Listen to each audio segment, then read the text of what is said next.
Assalamu alaikum, Saadh. Welcome to the Thinking Box podcast. So you saw us podcasting last week and you got a little bit excited and you wanted to star in your own podcast. So here we are.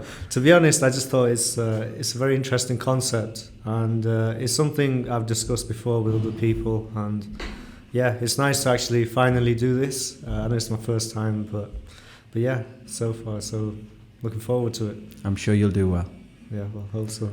Okay, so you've been in Pakistan now for a week, yeah. And you've come back after 2 years, and how do you feel? What are the changes? What are the things that excite you? So I feel like every time I come back, there's always something like different. There's always something better. Like, you know, there's more buildings, there's more shops, there's more places to eat. I love my food. There's more places to eat, and I think the main thing is that I feel with Pakistan, there's a sense of optimism and potential here. You know, like just seeing development happening, it just makes you excited to see what the future holds. Like already, there's a big change from what I experienced of Pakistan, you know, when I lived here about 12 years ago. And it's just, you know, it's quite exciting to see how, you know, the lifestyle here is becoming very similar to the lifestyle I have in the UK. So you guys lived in Pakistan for what, 2 years? 2 years. Yeah, so you and your family, you moved to Pakistan, you lived in Bahria town, and how would you describe that time of yours? Well, our house was the only one on the street at the time. There was no other houses, they were being built. And then yeah, it was very, again, I feel like there wasn't many things weren't as accessible as they are now. Yeah. And, you know, now it looks like a city. Before it just looked like half of it was a jungle, half of it was most of it was a construction site. So yeah, it was always a case of, okay, it kind of gave you an idea of where it's going. And now to see that most of that progress has been made, it's like, wow, you know, it's exactly how you envisioned it. So yeah, I have to say it's pretty good to be here. The vibe's nice. So you've mentioned you're a foodie, and you've had some desserts, and you've had some nice main courses. So what stood out for you so far? There's so much that stood out though. That's a tough question, because I feel like there's still so many places to try, and so far whichever place I've been to, I've enjoyed it, and I have to say it's on par with like the UK or, you know, anything that I might have had in Dubai as well. Now, you know, I know there's more places out there and there's a lot more to explore. But yeah. Go on then. Let's plug some brands then. So dessert. Burning brownie. That's something else. Yeah, that's like, you know, it's the kind of food I've had there, I've not had anywhere else. And that's where you think, wow, okay, this is something different. It's something a bit special. And yeah, I love my coffee. So. And coffee, you're a Coffee Republic fan at the moment. You've still not been to Tim Hortons yet?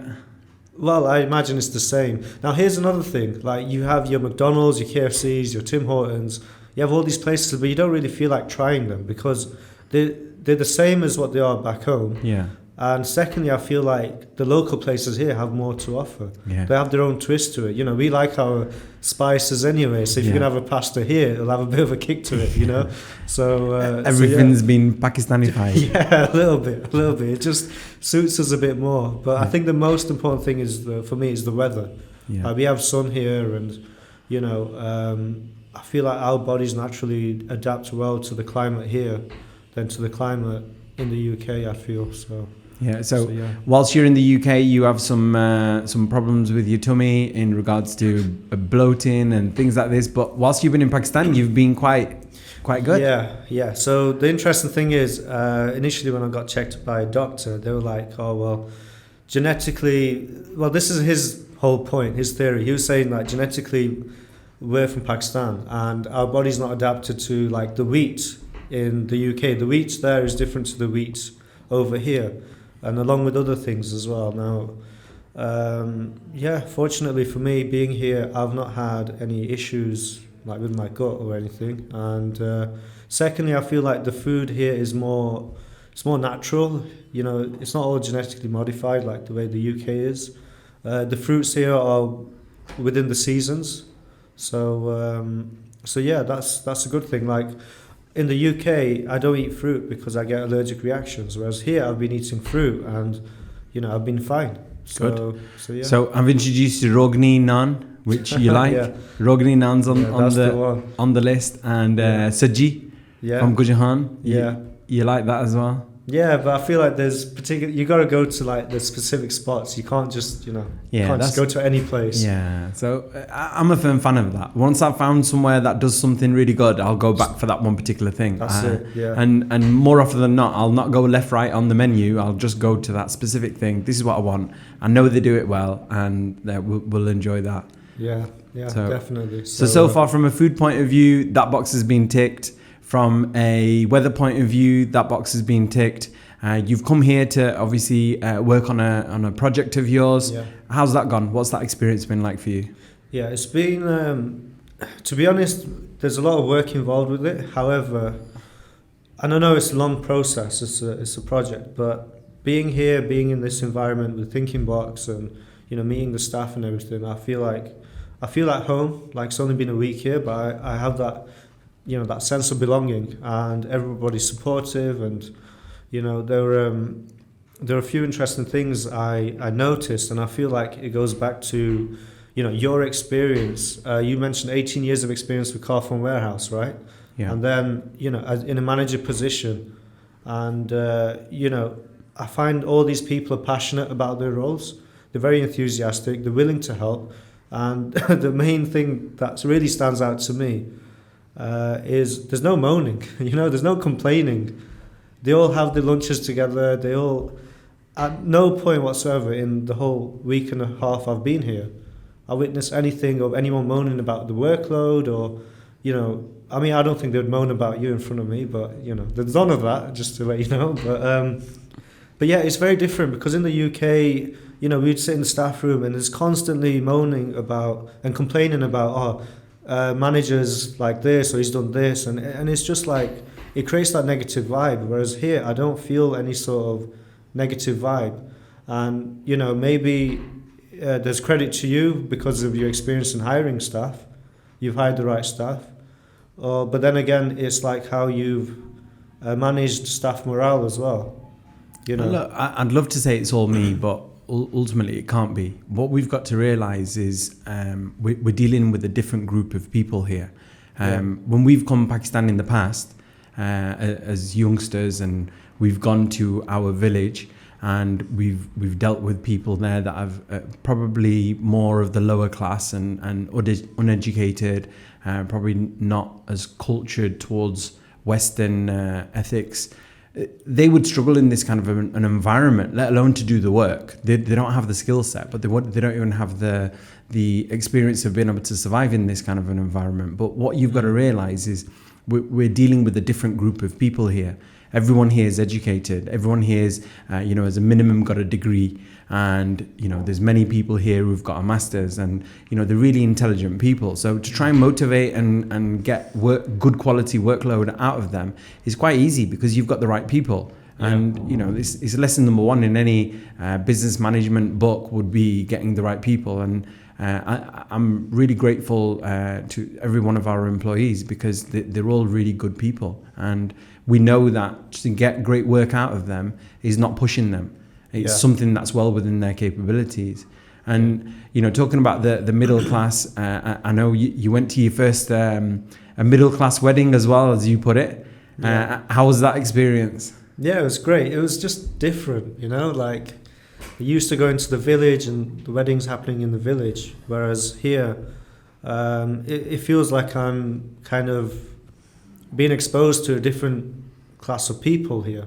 Yeah.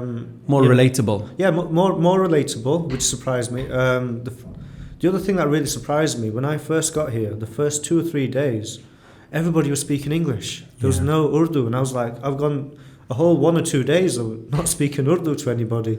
And I was thinking, are they just, is it because my Urdu is poor, they're talking to me in English? But then I realized among themselves as well, they're speaking good English, they understand each other well, they're articulate. And yeah, that for me, that's a new experience in comparison to, let's say, from the airport to the village. and you won't hear any English there. Yeah, I think that what it is we have these perceptions, don't we, based on our experiences. Yeah, true. And our previous experiences have not been this. And they've been more around, cows crossing the road and chickens running around in the garden, and it's been that more countryside and that more rural, rural basic living, and that's what we've become used to. And ultimately, I think a lot of people, if you were to say to them Pakistan, and even if they're from a Pakistani descendant, that's how they would describe Pakistan.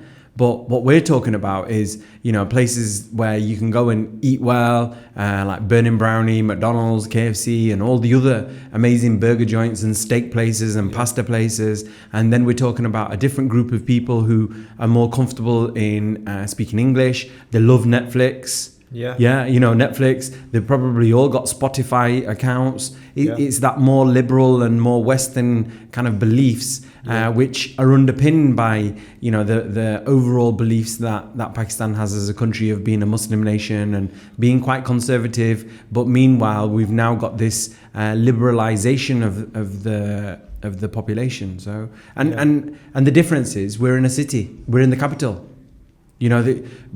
Moving from Doncaster to London, you're going to see a huge difference because London's the capital, Doncaster is a small town in the north. And that's the same thing about, somewhere like Gujarat or Mirpur or Dadiyal. Rather than being in a small town, you're in the capital.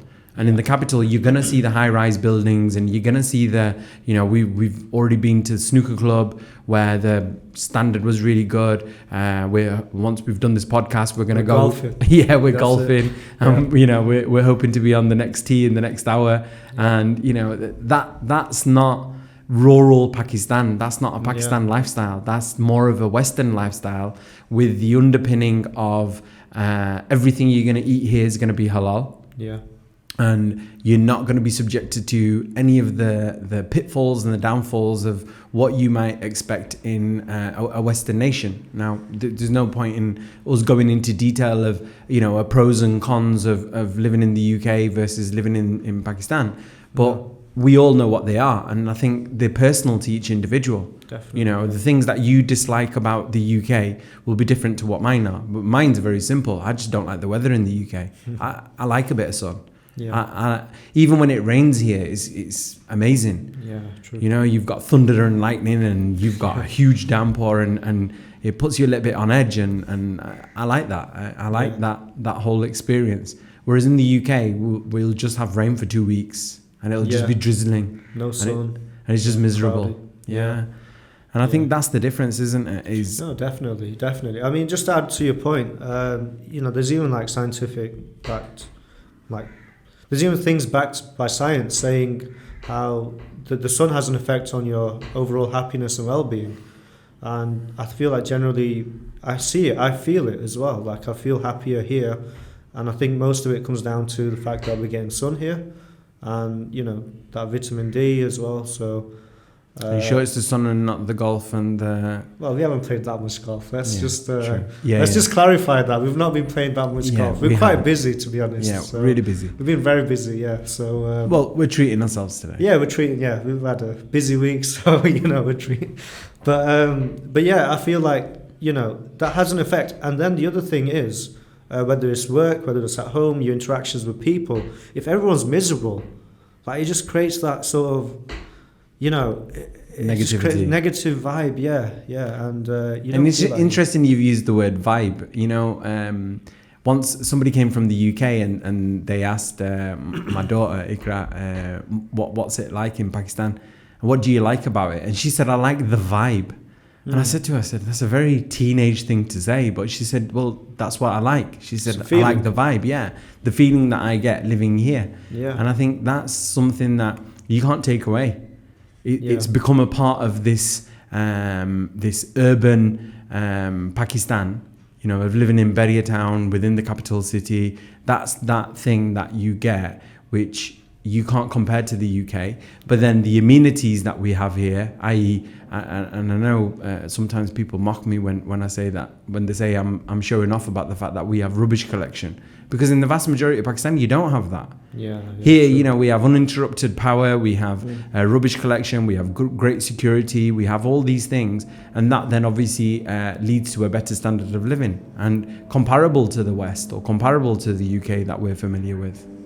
Yeah, I mean, you know, the interesting thing is, like, I've come here on holiday, so I can feel the vibe is temporary. You know, I can enjoy it because I'm only here for like 4 weeks. However, for you, living here, you must have felt something different that you didn't feel when you came on holiday the last time. I think the last time you came on holiday was for a month, right? 3 weeks, yeah. Yeah. 3 to 4 weeks, yeah, it was actually 3.5 weeks. But after 3 months or 4 months of being here, what did you feel, or what was there like different to being here on holiday? Because the thing is, when we talk about moving here, it's different to staying here. Even if you would stay here for 8 weeks, you know you're going back. Yeah. Now, if you committed to living here, I mean, is there anything that sort of surprises you from moving here in long term? I think a lot of the facilities that we get here are really good. I think the key thing's got to be around affordability. Okay. And, you know, it's obviously a cheaper standard of living here. Now, granted, for the poor workers that, you know, labourers or builders or whatever, for them it's a different ball game. But for us, you know, being able to live here and go and eat out and enjoy, you know, golf, prime example. So if we to continue with the golf thing, me and you are now going to go golf. We'll have a caddy who's going to pull out our clubs and find our ball for us, and we're going to have a buggy and we're going to be going around. We'll do 9 holes, and that's going to cost us what, £15 between us. Yeah. And what's the typical green feast in the UK? You're looking at least 20 to 25 pounds. Sorry, 35 maybe 35 pounds for a premium place. So even if we say 25, that would cost £50 without a buggy. Yeah. Without a guy going and finding your ball, and that's £50, and we're going to pay £15. So that's the difference to £35. But meanwhile, we'll play golf and we'll have a guy and we'll even have a buggy as well. So and we'll even have to hire your clubs as well. Yeah, true. And whereas in the UK, you'd have to have your own clubs for that £50. So what you're getting is, you know, from a value of money point of view, you can go out golfing a lot more. You're getting a lot more for a lot less. Yeah, you're getting a lot more for a lot less. Yeah, I mean, the buggy cost alone is enough. It makes up for the toll of what we're paying here. Yeah. The buggy cost in the UK, I mean. Yeah. So that's why everything's a lot more accessible and it's a lot more easier to deal with. And that's where obviously our clients see that benefit as well. You know, we exclusively deal with UK clients. We don't deal with local Pakistani clients. And the reason why we deal with them is because we can pass on a huge cost saving to our clients. Where a UK hire might cost them £3,000, £4,000, we'll service that same role for half the price. And meanwhile, the employee's not working from home in their shorts or you know, from the bed. They're working from our office here. So that's that value that we can pass on to our clients. Yeah, and like I said, your staff are happy with what they earn as well. Yeah, you know, everybody's happy. And that was a big question for a few years. You know, the whole, the vibe here is great. We can live here. There's a lot of places to eat, all this. But if you were to live here, how would you earn enough to kind of maintain that standard of living? And like you said, I feel like, you know, ever since COVID, you know, you can work from home, which means you can almost work from anywhere, right? As long as you have Wi-Fi. And so... I mean, would you say this change has come out very recently with... Yeah, so I know many people who are doing remote jobs and they're doing them from here in Pakistan, and they like the culture, they like the vibe, they like the weather, and they've probably got a house on rent or they've got a house that they've bought, and you've seen some of the houses here, you've compared them to MTV Cribs, you know, with... So... That's the lifestyle that they can enjoy, but meanwhile they're doing it from a location here as opposed to doing it from a location in Pakistan, a location in the UK, And recently I had a friend over, and he's a financial advisor. And what would happen is, he was telling me that he never gets into the office at 9 o'clock. He never meets his PA to be able to allocate the work to her. And he tends to do that around 10:30, 11 o'clock. Whereas here, because he was 4 hours ahead of the UK, he was easily making the 9 o'clock. And meanwhile, we were going and having a round of golf beforehand as well. Yeah. And we were going out, having a round of golf, and he was getting into the office, and he was then able to pick up with his PA in the UK at 9 o'clock in the morning. And even she was like, wow, how have you woke up so early? And he's saying, no, well, it's 1 o'clock here. Yeah. So, that flexibility, for some people, it really works. It doesn't work for everybody. True. If you imagine somebody who's a factory worker in the UK, or is a builder or a plumber or a taxi driver or anything like that, them lifting that job and bringing it here, they're not going to survive. They're not going to have the means to earn. But meanwhile, if somebody's doing an online job or remote job, or they've got a business that is more UK based, and their earning will be in pounds as opposed to rupees, then that's really good for them, and they can then really enjoy this lifestyle, yet meanwhile enjoy the income from the UK. Yeah, that's true. It's you're right, it's not for everybody. You can't kind of push people to come here, but then there are opportunities for establishing businesses here. I think we spoke about the whole education system, system or market, whatever you would call. And majority of the schools here are treated like businesses, right? Yeah. And they do pay a substantial amount of fees. So, it makes you think, right, okay, there's an opportunity there. What can you bring forward that could be better than the quality of education that's being provided here? And I feel like, for example, the UK has a very high standard, and it has a standard that's represented, around Middle East, around most part of the world. So, the curriculum is established in all these various countries as well, and UK teachers are quite high in demand. So, that system, I feel like there's a lot of systems in place in the UK which can be implemented here, and you can maybe argue that the same has been for you, applying the systems you've learned from the UK to this business and establishing this business. What would you say to that? I think one of my old bosses used to say, if you look after your customer, the finance will take care of itself. Okay. If you provide a great level of service, if you provide everything that the consumer needs, then naturally you're going to make money.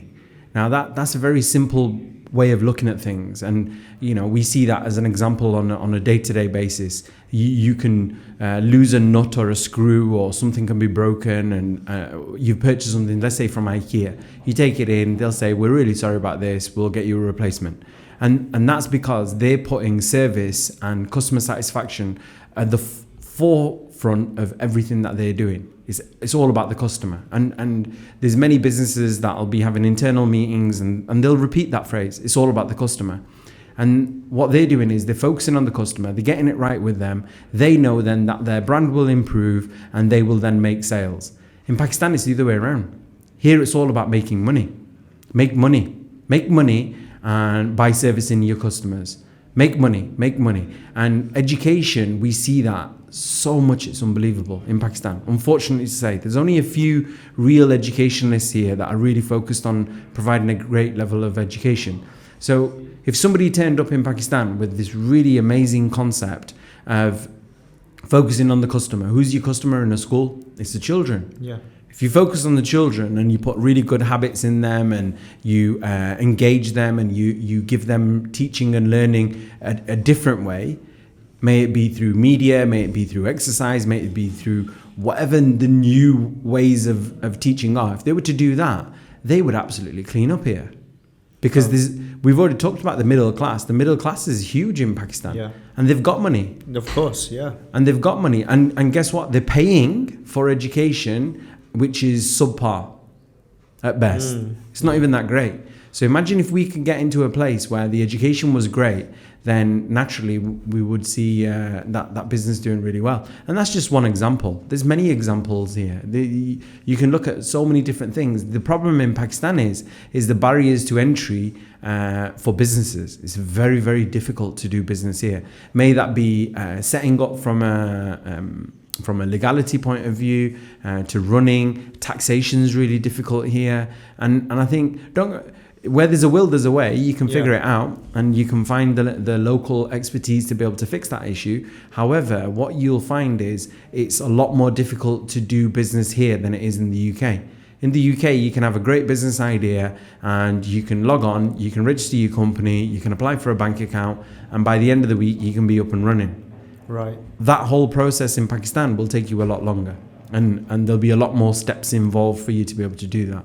And I think that's what deters people from making the move here. And that's why my suggestion to anybody who ever turns around to me and says, I'm thinking about moving to Pakistan, I don't know what to do here. I always say to them, try and figure out if you can keep doing some form of a remote job or keep a tie to the UK or something along them lines, but then enjoy the lifestyle here. Yeah. And people are doing that all over the world, by the way. That's true. Yeah. There's loads of people that have gone to South America, and there's people that are going to, Far East countries, and they're living there. They're enjoying that lifestyle, but then they're still plugged into affluent, high-paying markets such as the US, the UK, and Europe. And I don't think that this is not a model I'm inventing. This is a model that's already happening. Yeah, definitely.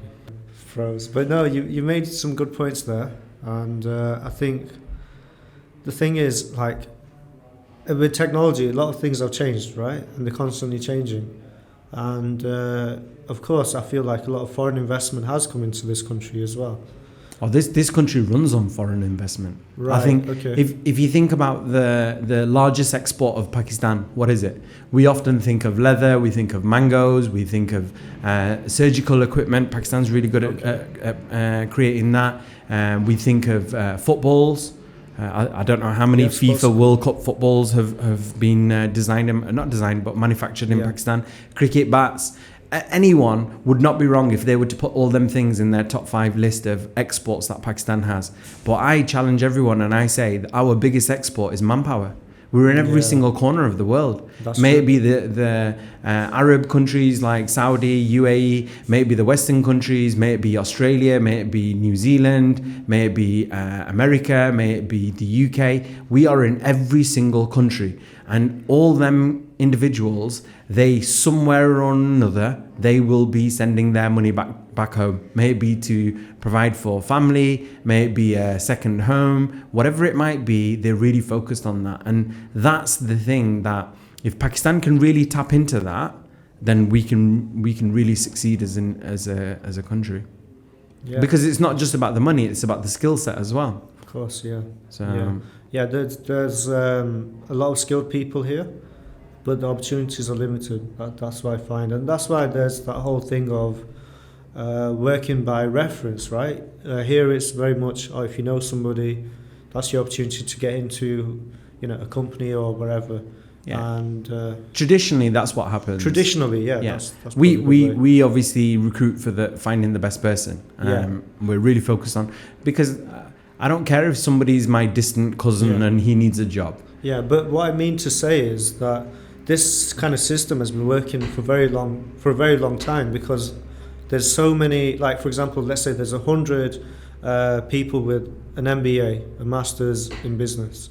However, there might only be one job opportunity out of the 100, if not, maybe we're talking 200, right? So obviously employment's been an issue, but like you're saying, there's a wealth of highly skilled people here in Pakistan who are looking to kind of, find opportunities as well. And, and I feel like that's also what leads to them being very sincere with how they work. They respect their work, they respect their jobs. Yeah. And, that has a major part to play for, I guess this kind of information is necessary for somebody who is wanting to establish a business here, and take on people. So would you agree to that? Would you say that's most definitely? Yeah. But we need to get off to our first tee on golf. Thank you sure. very much, Saadh. I hope you've enjoyed this Can I podcast. just make a point? How do you feel today? Because I know last time I beat you, so... Well, we'll see what happens. Yeah.